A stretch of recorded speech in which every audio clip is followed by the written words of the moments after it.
This person ay happy every time na nakikita ka niya. This person here, parang gusto niya dito ng mga moments with you guys. Okay? Mga moments, mga memories na gusto niya dito i-create, kasama ka. But I saw the 7 of Cups. Paano? Parang gusto niyang gawin yun pero hindi niya alam paano. Yun. As if namang tutulungan ko siya. Intrometida yung reader. Emmer, o tingnan natin na. Pero yun nga, hindi niya nga alam paano. Pero gusto niya ng ganon. Gusto niyang gumawa kayo rito ng mga happy memories, no? Sa pamamagitan ng mga moments na pagsasamahan ninyong dalawa. Alamin natin.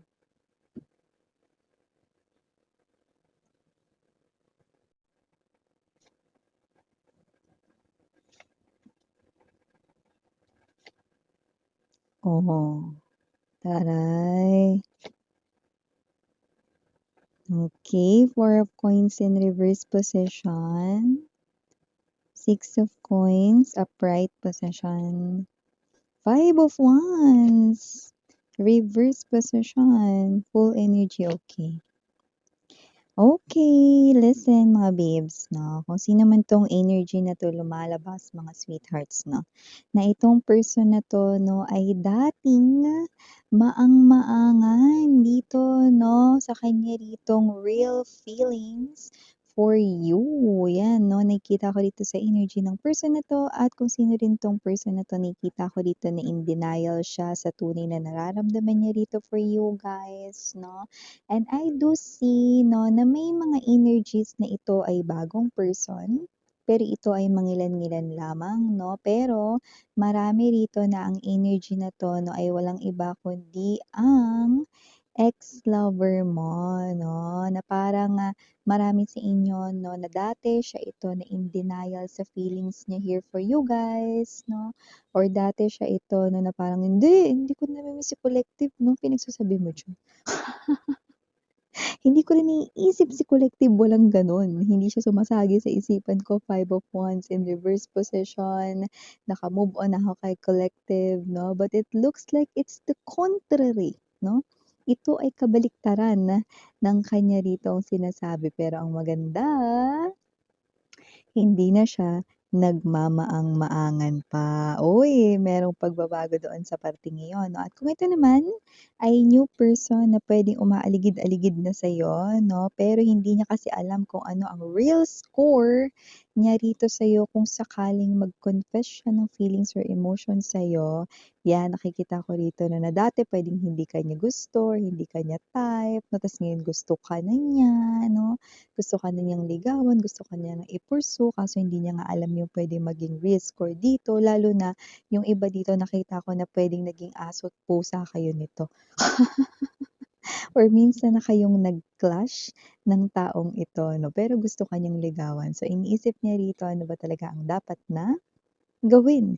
Pero mapa new person, mapa ex-lover man ito, I do see that with the full card energy as the center of the reading, this person here ay hindi na maang-maangan sa kanyang true feelings here for you. Sa katunayan, with the strength card energy and the 8 of coins, nakikita ko ay this person here putting a lot of courage, no? At binubuo niya rito ang kanyang katapangan ng loob. Yan o, taray. At tapang at tao. Para sa sitwasyong ito, si 8 of Wands. Nice one. Bottom of the deck, we have the Knight of Wands, 7 of Coins, and the Ace of Cups. So whoever this energy is, you steered this emotions and feelings niya at nakikita ko no, na may gagawin at gagawin talaga siya. Here, sa bago natin pag-usapan ito more, batiin muna natin everybody. Hi and hello there everyone, my name is Yan. Welcome new subscribers sa Training Instant Buyers. Thank you sa inyong walang sawang love and support for me. Kung di niyo pa alam mga mahal, no, meron pa tayong isa pang channel na nag-upload din tayo doon ng collective readings for all signs. So mangyari lang na i-click yan para makarating kayo doon, and araw-araw ay nag-upload tayo ng collective readings for all signs there. At yun nga, no, wala tayo ditong gender, so babae, lalaki, LGBT, lahat tayo welcome. So just take only what resonates. Okay, at syempre timeless tayo, pwede nangyari na, sa iba nangyayari na, sa iba mangyayari pa lang. Kaya naman, just take only what resonates. No? Mapa new person, mapa ex-lover mo man ito, this person here ay not denying his or her feelings na. So, nagpapakatotoo na siya dito, and this person here will try to do something because Eight of Wands and Full card, no, ay nakikita ko ditong very proportional. Ibig sabihin, itong tao na to, no, ay nakikita ko ditong gagawa siya rito ng action. Okay, ito ay speaking of actions, no, dito, maaring mag-confess ito, no, ng feelings for you kung ito ay bagong person, despite ng kanya ditong pagmaang-maangan dati na hindi ka raw niya magugustuhan ever, no, or dati, no, ay pwedeng nag-away kayo, nag-clash kayo, no, yan, okay?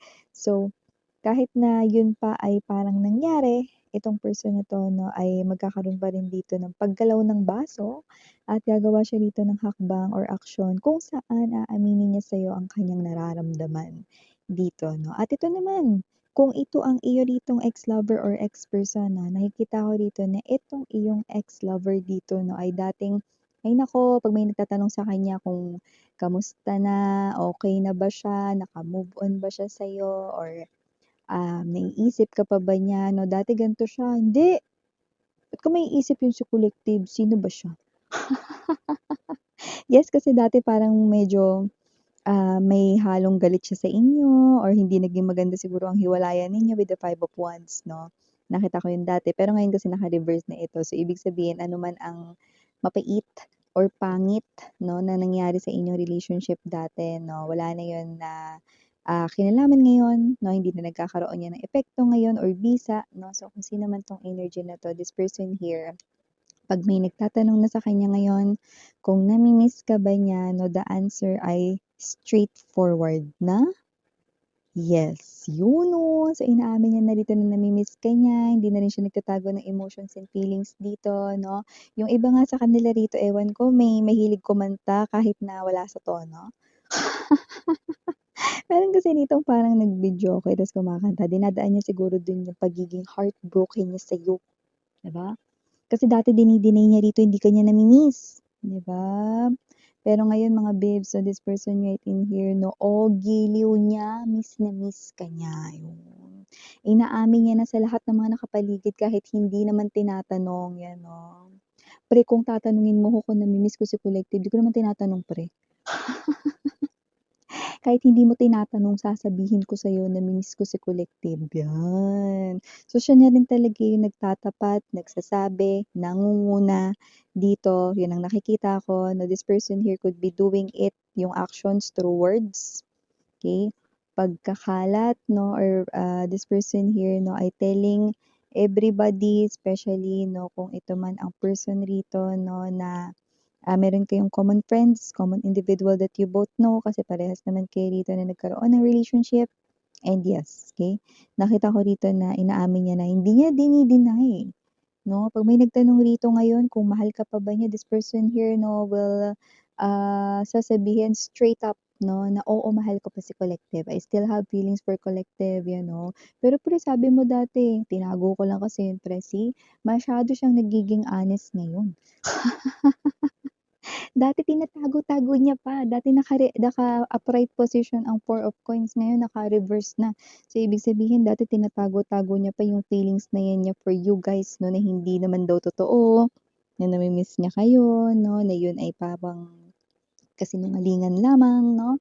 Pero ngayon, sinasabi at inaamin niya na nagsinungaling siya rito sa lahat ng mga nagtanong 'no. Ngayon sinasabi niya na kahit hindi sila nagtatanong, sinasabi niya na mahal ka pa rin niya 'no. Isinisigaw niya rito, kulang na lang manghiram 'to ng ano, eh, 'no.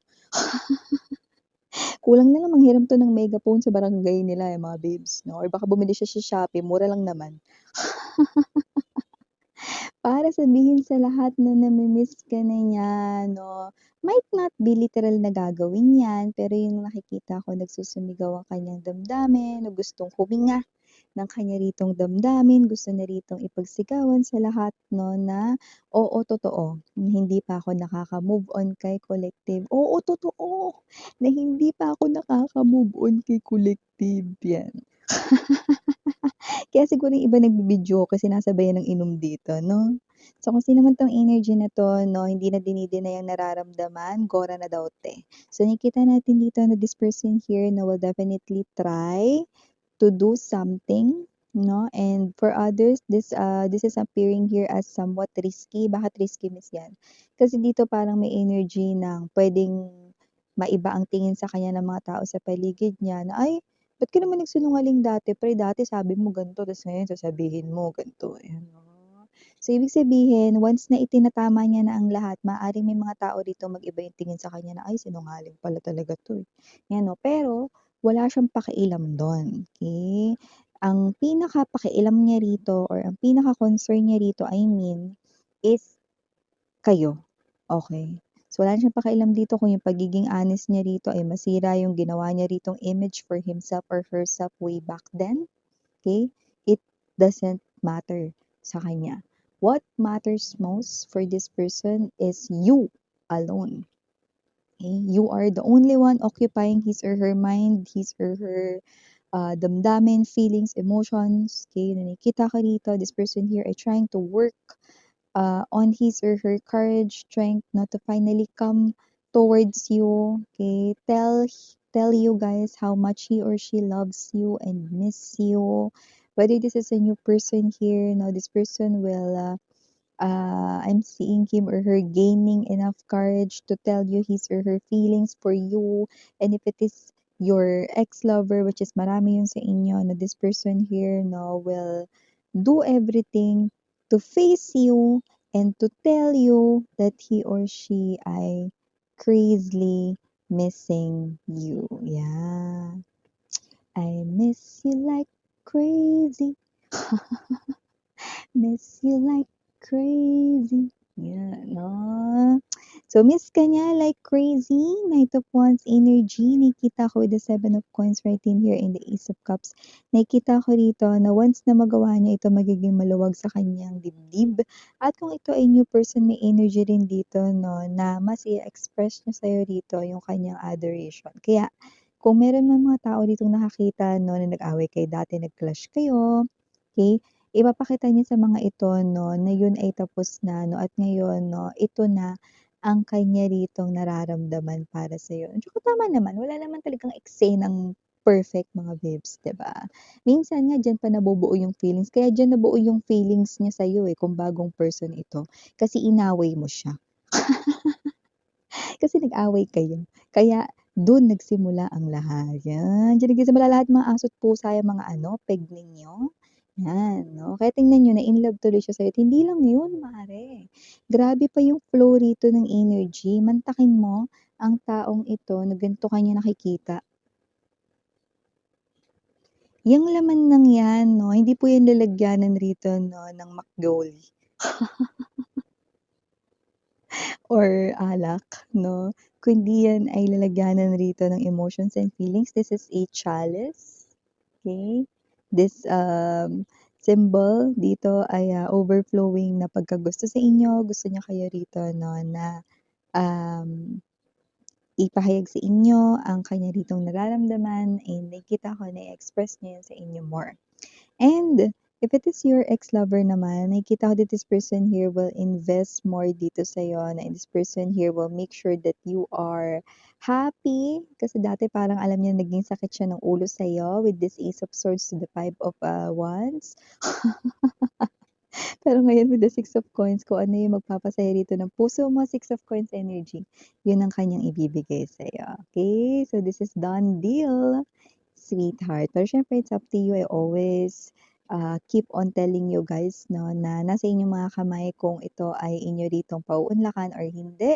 Sa huli, at the end of the day 'no, you still have the power to make a decision 'no, dito sa sitwasyong Ito. So initials we have here capital letter A, capital letter F, capital letter P, capital letter C. Oh, PC. This person here could be doing something with his or her personal computer desktop. Okay.